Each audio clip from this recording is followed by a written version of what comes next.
ನಮೋ ವಾಲ್ಮೀಕಿಯೇ. ನಮಸ್ಕಾರ ಬಂಧುಗಳೇ. ನಾನು ನಿವೃತ್ತ ಪ್ರಾಧ್ಯಾಪಕ ಡಾಕ್ಟರ್ ಅರ್ಜುನ್ ಪಂಗನ್ನವರ್. ಹೇ ಸೀತಾರಾಮ್ ವಾಹಿನಿಯ ವಾಲ್ಮೀಕಿ ರಾಮಾಯಣ ಅಂದು ಇಂದು ಚಿಂತನ ಕಾರ್ಯಕ್ರಮದ 329ನೇ ಸಂಚಿಕೆಗೆ ತಮ್ಮೆಲ್ಲರಿಗೂ ಸ್ವಾಗತ. ಹಿಂದಿನ ಸಂಚಿಕೆಯಲ್ಲಿ ನಾನು ತಮಗೆ ಲಕ್ಷ್ಮಣ ಸೀತೆಯಿಂದ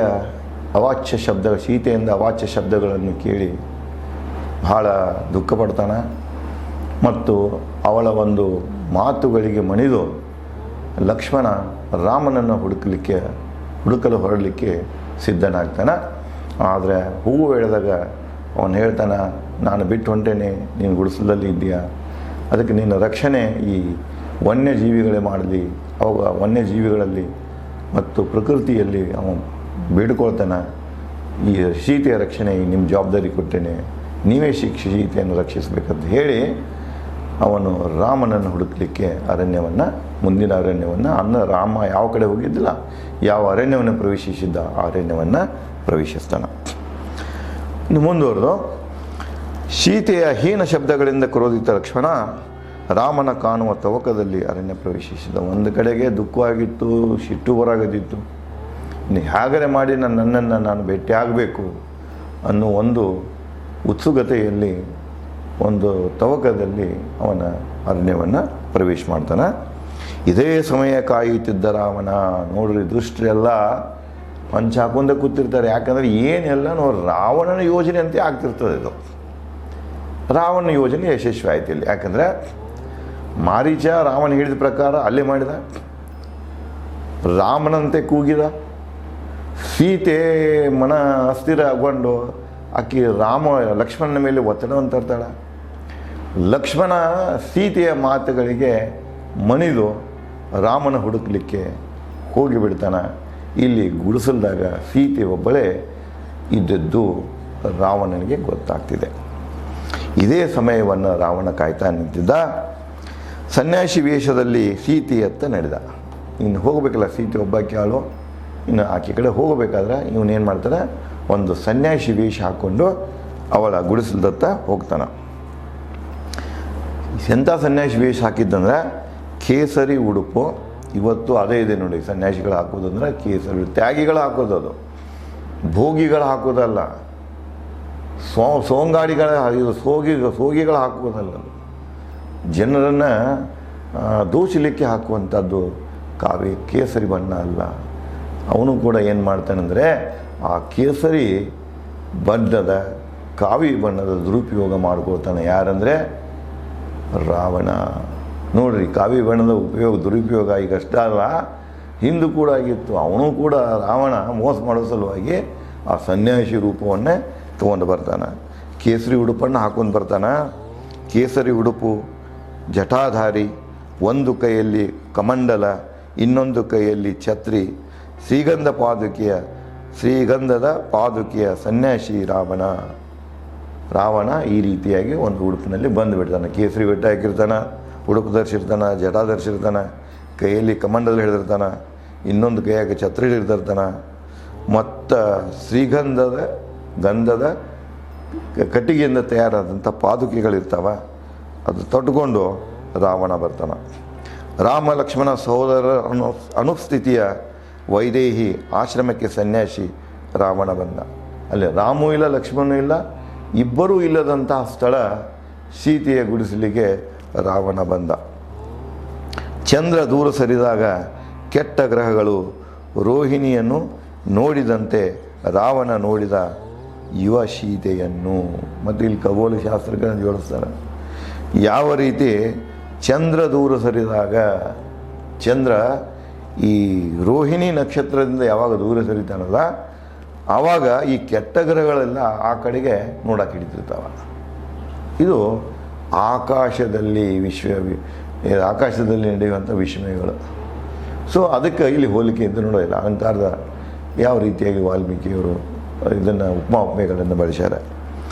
ಯಾವ ರೀತಿ ಚಂದ್ರ ಸರಿದಾಗ ರೋಹಿಣಿ ನಕ್ಷತ್ರದತ್ತ ಕೆಟ್ಟ ಗ್ರಹಗಳನ್ನು ನೋಡೋಕ್ಕೆ ಶುರು ಮಾಡ್ತಾವ, ಅದೇ ರೀತಿಯಾಗಿ ರಾಮ ಲಕ್ಷ್ಮಣರು ಇಲ್ಲದಂಥ ಗುಡಿಸಲದಲ್ಲಿ ಇದ್ದ ಸೀತೆಯನ್ನು ನೋಡಲಿಕ್ಕೆ ನೋಡ್ತಾನೆ ಅವನು. ಯುವ ಸೀತೆಯನ್ನು ಇಲ್ಲಿ ನೋಡಿ, ಸೀತೆಗೆ ವಯಸ್ಸು ಎಷ್ಟಂದ್ರೆ ಅವಾಗ ತಮಗೆ ಹೇಳೇನೆ ಹಿಂದೆ 25 ವರ್ಷ, ಹೆಚ್ಚು ಕಡಿಮೆ 25 ವರ್ಷದ ಯುವತಿ ಸೀತೆ. ಆ ಯುವತಿಯನ್ನು ನೋಡ್ತಾನೆ. ನೋಡಿ ರಾವಣನ ಪಾಪದ ಕೃತ್ಯ, ಜನಸ್ಥಾನ ಅರಣ್ಯ ಗಿಡಗಳು ಬೀಸಲಿಲ್ಲ, ಗಾಳಿ ನಿಂತಿತು. ನೋಡಿ ಅವ ಏನು ಸೀತೆಯನ್ನು ಒಂದು ಕೆಟ್ಟ ದೃಷ್ಟಿಯಿಂದ ನೋಡಾಕತ್ತಿದ್ದ, ರಾವಣ ಸೀತೆಯನ್ನು ನೋಡಾಕತ್ತಿದ್ದ, ಆ ದೃಶ್ಯವನ್ನು ಕಂಡು ಪ್ರಕೃತಿ ಯಾವ ರೀತಿಯಾಗಿ ಪ್ರತಿಕ್ರಿಯೆ ನೀಡಿತು ಅನ್ನೋದನ್ನು ಹೇಳ್ತಾನೆ ನಾನು. ಹೌ ದ ನೇಚರ್ ರಿಯಾಕ್ಟೆಡ್ ಅಂತ ಹೇಳ್ತಾರೆ. ಅದು ಸಾಮಾನ್ಯವಾಗಿ ಒಂದು ಗಾದೆ ಮಾತು ಇದೆ, ಶರಣರು ಸಾವನ್ನು ನಾವು ನಿಸರ್ಗದಲ್ಲಿ ನೋಡಬೇಕು. ನಿಸರ್ಗ ಸ್ಪಂದಿಸ್ತಿದೆ. ಶರಣರ ಜನ್ಮಕ್ಕೂ ಶರಣರು ಹುಟ್ಟಿದಾಗೂ ನಿಸರ್ಗದಲ್ಲಿ ಒಂದು ಉತ್ಸಾಹ ಕಂಡು ಬರ್ತಿದೆ.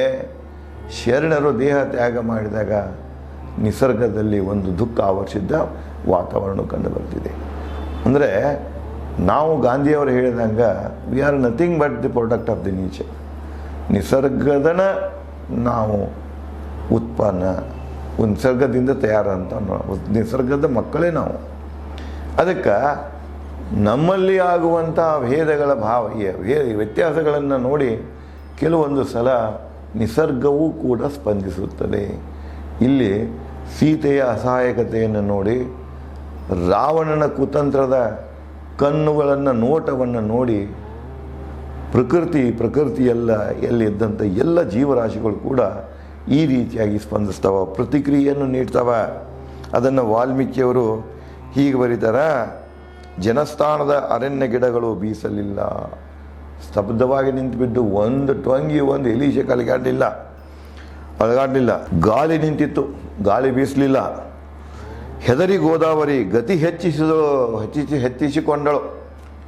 ಗೋದಾವರಿ ನದಿ ಈ ದೃಶ್ಯ ಕಂಡು ಹೆದರಿ ಏನು ಒಂದು ರೆಗ್ಯುಲರ್ ಪ್ರವಾಹ ರಭಸದಲ್ಲಿ ಏನು ಹರಿತಿದ್ದಳ, ಆ ತನ್ನ ಸಹಜ ರಭಸವನ್ನು ಸಾಕಷ್ಟು ಹೆಚ್ಚಿಸಿಕೊಂಡಳು. ಅಂದರೆ ಯಾವ ರೀತಿಯಾಗಿ ಹೆದರದ ಮನುಷ್ಯ ಆಗಲಿ, ಜಿಂಕೆ ಆಗಲಿ, ಪ್ರಾಣಿ ಆಗಲಿ ಓಡ್ತಿದ್ದೇನೋ ಆ ರೀತಿಯಾಗಿ ನದಿ ಕೂಡ ತನ್ನ ಓಟವನ್ನು ಹೆಚ್ಚಿಸಿಕೊಳ್ತಿದೆ. ಪರ್ಸಾನಿಫಿಕೇಶನ್ಸ್ ನೋಡಿ, ಕಾವ್ಯ ರಚನೆಯ ಒಂದು ಕಲೆಯನ್ನು ನೋಡಿ, ವಾಲ್ಮೀಕಿಯವರ ಒಂದು ಕಾವ್ಯ ರಚನಾ ಕಲೆಯನ್ನು ನೋಡಿ ಎಷ್ಟು ಅದ್ಭುತವಾಗಿದೆ. ವೈದೇಹಿ ಮುಂದೆ ನಿಂತನು ಭಿಕ್ಷೆ ಕೇಳಿ ರಾವಣ. ಎಲ್ಲ ನಿಸರ್ಗದಾಗ ಈ ನಮನೆ ಪ್ರತಿಕ್ರಿಯೆ ಮಾಡ್ತಾ ಇತ್ತು, ನಡೀತಾ ಇತ್ತು, ಕಾಣಿಸ್ತಾ ಇತ್ತು. ಆ ಮಧ್ಯದಲ್ಲಿನೇ ರಾವಣ ಆಕೆ ಗುಡಿಸಲು ಮುಂದೆ ಬಂದು ಭಿಕ್ಷೆಯನ್ನು ಕೇಳ್ತಾನೆ. ಭಿಕ್ಷೆ ಕೇಳಿ ರಾವಣ ಎದುರಿಗೆ ನಿಂತ ರಾವಣ ದಿಟ್ಟಿಸಿದನು. ಮುಂದೆ ಬಂದು ನಿಂತು ಆಕೆಯನ್ನು ದಿಟ್ಟಿಸಿ ನೋಡಲಿಕ್ಕೆ ಶುರು ಮಾಡಿದ.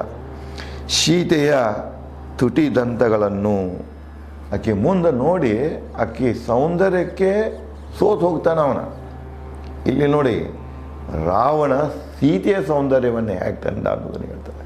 ಅದಕ್ಕೆ ತಮಗೆ ಹೇಳಿದೆ ನಾನು, ಸೀತಾ ಸ್ವಯಂವರದಲ್ಲಿ ಯಾರ್ಯಾರು ಏನನ್ನು ಹೇಳ್ತಾರೆ, ರಾವಣ ಹೋಗಿದ್ದಿಲ್ಲ. ರಜನೀಶ್ ಅವರು ಒಂದು ಭಾಷಣದಲ್ಲಿ ಕೇಳಿದೆ ನಾನು, ರಾವಣ ಯಾಕೆ ಹೋಗಲಿಲ್ಲ ಅಂದರೆ ಅವನು ಶಿವನ ಭಕ್ತ ಇದ್ದ, ಅದು ಶಿವನ ಬಾಣ ಇದ್ದದ್ರಿಂದ ಅವನು ಅದನ್ನು ಎತ್ತಲಿಕ್ಕೆ ಮುರಿಲಿಕ್ಕೆ ಹೋಗಲಿಲ್ಲ ಅಂತ ರಜನೀಶ್ ಹೇಳ್ತಾರೆ. ಇವೆಲ್ಲ ಏನು ಹೇಳ್ತಾವೆ ಅಂದರೆ, ಇವರು ಮೂಲ ವಾಲ್ಮೀಕಿ ರಾಮಾಯಣವನ್ನು ಓದಿಕೊಂಡಿಲ್ಲ ಅನ್ನುವಾಗ ಸ್ಪಷ್ಟತೆ ಕಂಡು ಬರ್ತಿದೆ. ಇಲ್ಲಿ ನೋಡಿ, ಅವನು ಸೀತೆಯನ್ನು ನೋಡುವುದೇ ಮೊದಲೇ ಸಲ ಇದು. ಯಾವ ಸ್ವಯಂವರದಾಗೂ ಇಲ್ಲ, ಎಲ್ಲಿಯೂ ಇಲ್ಲ. ಅವೆಲ್ಲ ಯಾರ್ಯಾರು ಯಾವ ಸಂದರ್ಭದಲ್ಲಿ ಹೇಗ್ಯಾಗೋ ಅನ್ನೋ ಕಲ್ಪನೆಗಳನ್ನು ಕಟ್ಕೊಂಡು ಕೆಲವು ಹುಟ್ಟಿದ ಪ್ರಶ್ನೆಗಳಿಗೆ ಉತ್ತರಿಸೋ ಸಲುವಾಗಿ ಆ ಸಿಚುವೇಶನ್ಗಳನ್ನು, ಆ ಪ್ರಸಂಗಗಳನ್ನು ಅವ್ರೇನು ಮಾಡ್ಯಾರ, ಹುಟ್ಟಾಕ್ಯಾರ. ಇಲ್ಲಿ ನೋಡಿ, ಮೊದಲೇ ಸಲ ರಾವಣ ಸೀತೆಯನ್ನು ಕಾಣ್ತಾ ಇದ್ದಾನೆ. ಆಕೆ ಸೌಂದರ್ಯವನ್ನು ದಿಟ್ಟಿಸಿ ನೋಡ್ತಾ ಇದ್ದಾನೆ. ಅವನ ಕಣ್ಣು ಮೊದಲು ಬಿದ್ದಿದ್ದು ಸೀತೆಯ ತುಟಿ ದಂತಗಳ ಮೇಲೆ. ಆಕೆ ತುಟಿ ಮ್ಯಾಗ, ಆಕೆ ಹಲ್ಲುಗಳ ಮೇಲೆ, ದಂತಗಳ ಮೇಲೆ ಕಣ್ಣು ಬೀಳ್ತದ. ನೋಡು, ಎಷ್ಟು ಸುಂದರವಾದಂಥ ದಂತ ಪಂಕ್ತಿ ಇದೆ, ಎಷ್ಟು ಸುಂದರವಾದಂಥ ತುಟಿಗಳಿವೆ. ಚಂದ್ರನಂಥ ಮುಖ ಚಂದ್ರನಂತೆ ಹೊಳಿತಾ ಇತ್ತಕ್ಕಿದು, ಚಂದ್ರನಾಗಿತ್ತು. ಅತ್ತ ಬತ್ತಿದ ಕಣ್ಣುಗಳು, ಅಲ್ಲೇ ಮತ್ತೆ ಹೇಳ್ತಾರೆ, ಆ ಒಂದು ಸುಂದರ ಮುಖದಲ್ಲಿ ಕಣ್ಣುಗಳು ಹತ್ತು ಬತ್ತಿ ಹೋಗಿದ್ದವು. ಅಂದರೆ ರಾಮ ಏನು ಸಹಾಯಕ್ಕಾಗಿ ಕೊಡ್ತಾನೆ, ಲಕ್ಷ್ಮಣ ಹೋಗೋದಕ್ಕೆ ತಡ ಮಾಡ್ತಾನೆ. ಅವಳು ನನ್ನ ಗಂಡನಿಲ್ಲದೆ ನಾನು ಬದುಕಕ್ಕೆ ಸಾಧ್ಯ ಇಲ್ಲ, ರಾವಣ ಬಗ್ಗೆ ಏನು ದುಃಖಪಟ್ಟು ಹತ್ತಿರ್ತಾಳೆ. ಅಷ್ಟೇ ಅಲ್ಲ, ಲಕ್ಷ್ಮಣನ ಬೀದಿರ್ತಾಳಕ್ಕೆ, ಬೈಗಳ ಒಳಗಡೆ ಬೆಳೆಸಿರ್ತಾಳೆ. ಅದನ್ನು ನೆನಪಿಸಿಕೊಂಡು ತಾ ಮಾಡಿದ ತಪ್ಪನ್ನು ನೆನಪಿಸಿಕೊಂಡು ಸಿಕ್ಕಾಪಟ್ಟೆ ಹತ್ತಿರ್ತಾಳೆ. ಹತ್ತ ಕನ್ನಗಳೇನಾಗಿರ್ತಾವ ಬತ್ತಿ ಹೋಗಿರ್ತಾವೆ. ರೇಷ್ಮೆ ಉಡುಗೆ, ಅವಳು ತೊಟ್ಟಂಥ ಬಟ್ಟೆ ರೇಷ್ಮೆ ಬಟ್ಟೆಯಾಗಿತ್ತು. ರೇಷ್ಮೆ ಬಟ್ಟೆ, ಇದನ್ನು ನಿಮಗೆ ನೆನಪಿಸಿಕೊಡ್ತೇನೆ. ಈ ಬಟ್ಟೆಯನ್ನು ಕೊಟ್ಟವ್ರು ಯಾರಂದ್ರೆ ಆ ಮಾತೆ ಅನಸೂಯ ಕೊಟ್ಟಿರ್ತಾಳೆ. ಅವಳಿಗೆ ಕೆಲವೊಂದು ಗಿಫ್ಟ್ ಕೊಟ್ಟಿರ್ತಾಳೆ, ಆಭರಣಗಳನ್ನು ಕೊಟ್ಟಿರ್ತಾಳೆ, ರೇಷ್ಮೆ ಬಟ್ಟೆಗಳನ್ನು ಕೊಟ್ಟಿರ್ತಾಳೆ. ಇಲ್ಲಿ ಕೇಳು, ರೇಷ್ಮೆ ಬಟ್ಟೆ ಉಡುಗೆಯನ್ನು ತೊಟ್ಟಿರ್ತಾಳೆ. ಹುಲ್ಲಿನ ಗುಡಿಸಲಲ್ಲಿ ಕುಳಿತ ಸೀತೆಯನ್ನು ಅವಳು ತನ್ನ ಗುಡಿಸಲಲ್ಲಿ ಕೂತಿರ್ತಾಳೆ. ಕಾಮದ ಮಲಿನಲ್ಲಿ ರಾಮನ ಮಂತ್ರ ಪಠಿಸುತ್ತಾ, ಆಕಿನ್ನು ನೋಡಾಕತ್ತಿದ್ದ, ಮಂತ್ರ ಪಡ್ಸಾಕತ್ತಿದ್ದ. ಅಂತ ಮಂತ್ರ ಪಡಿಸೋದ್ರೇನೋ ಡೋಂಗಿ, ಮತ್ತು ಸನ್ಯಾಸಿ ಅಂದಕ್ಕಲ್ಲ, ಮತ್ತು ಅದೇನು ಮಾಡಬೇಕಲ್ಲ, ಅವ ಏನು ವಿಚಾರ ಮಾಡ್ತಿರ್ತಾನೋ, ಏನು ಮಂತ್ರ ಮಾಡ್ತಾನೋ, ಒಂದು ಡೋಂಗಿ ಮಾಡ್ತಿರ್ತಾನೆ. ಮುಂದೆ ಅವ ಹೇಗಿರ್ತಾನಪ್ಪ ಅಂದ್ರೆ, ಆಕೆ ಸೌಂದರ್ಯ ನೋಡಿ ಅವನಲ್ಲಿ ಕಾಮ ಉಕ್ಕಿರ್ತಾ ಇದೆ. ಕಾಮದ ಅಮಲಿನಾಗಿರ್ತಾನೆ, ಕಾಮದ ಮದದಲ್ಲಿ ಇರ್ತಾನೆ ಅವನು.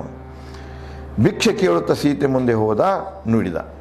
ಭಿಕ್ಷಾ ಕೇಳ್ಕೊಂತಾನೆ, ಸೀತೆ ಮುಂದೆ ಹೋಗಿ ನಿಲ್ತಾನೆ. ಆಕೆಗೆ ಹೇಳ್ತಾನೆ, ಮಾತಾಡಲಿಕ್ಕೆ ಶುರು ಮಾಡ್ತಾನೆ. ಚಿನ್ನದ ಹೊಳಪಿನ ಹಿಂದೂ ಹಿಡ್ದಾನೆ ವಾಲ್ಮೀಕಿ. ಆಕೆ ಬಣ್ಣ ಹೇಗಿತ್ತು ಅಂತ, ಸೀತೆ ಬಣ್ಣ ಸುವರ್ಣ ಬಂಗಾರದ ಬಣ್ಣದಿತ್ತು, ಹೊಂಬಣ್ಣದಿತ್ತು. ಅದನ್ನು ಕೂಡ ಇವ ಹೇಳ್ತಾನೆ. ಆಕೆಗೆ ಹೊಗಳ್ತಾನೆ ಇವನು. ಚಿನ್ನದ ಹೊಳಪಿನ ರೇಷ್ಮೆಯಂತೆ ಕೋಮಲ, ದೇವಲೋಕದ ಪದ್ಮ, ತ್ರಿಲೋಕ ಸುಂದರಿ ಯಾರು ನೀ. ನೋಡಿ, ವಾಲ್ಮೀಕಿಯವರು ಯಾವ ರೀತಿಯಾಗಿ ರಾವಣನ ಮೂಲಕ ಸೀತೆಯ ವರ್ಣನೆ ತರ್ತಾರೆ. ಮೈ ಬಣ್ಣ ಹೇಗಿದೆ ನಿಂದು, ಚಿನ್ನದಂತಿದೆ.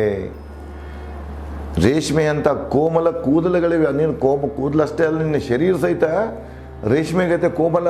ನೋಡಿದ ತಕ್ಷಣ ಕಾಣಿಸ್ತಿದೆ ನೀನು ಕೋಮಲ ಶರೀರವನ್ನು ಹೊಂದಿಯ. ದೇವಲೋಕದ ಪದ್ಮ, ದೇವಲೋಕದಲ್ಲಿ ಅರಳಿದಂಥ ಒಂದು ಕಮಲದ ಹೂವಿನಂತೆ ಇದೆಯಾ ನೀನು.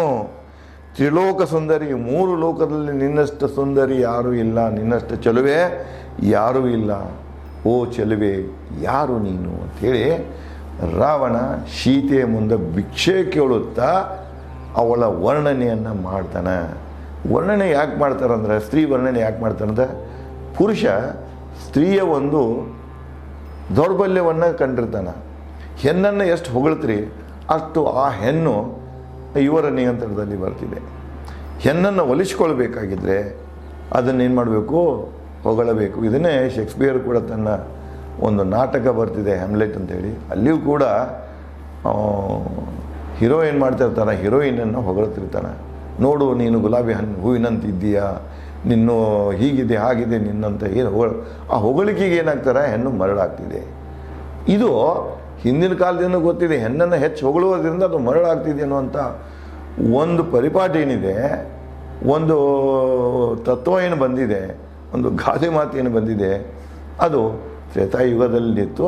ಅದೇ ಒಂದು ತಂತ್ರವನ್ನು ಇಲ್ಲಿ ರಾವಣ ಸೀತೆಯನ್ನು ಪಡೀಲಿಕ್ಕೆ ಮೊದಲೇ ಉಪಯೋಗ ಮಾಡ್ತಾನಂದ್ರೆ ಆಕೆಯನ್ನು ಹೊಗಳೋದನ್ನು ಮಾಡ್ತಾನೆ. ಮುಂದೆ ಮತ್ತೇನು ಅವಳಿಗೆ ಮಾತಾಡ್ತಾನೆ, ಯಾವ ರೀತಿ ಸೀತೆ ಸ್ಪಂದಿಸ್ತಾಳೆ, ಇಬ್ಬರು ನೋಡುವಂಥ ಸಂವಾದಗಳನ್ನು ನಾನು ತಮಗೆ ಮುಂದಿನ ಸಂಚಿಕೆಯಲ್ಲಿ ಹಂಚಿಕೊಳ್ಳುತ್ತೇನೆ. ಧನ್ಯವಾದಗಳು.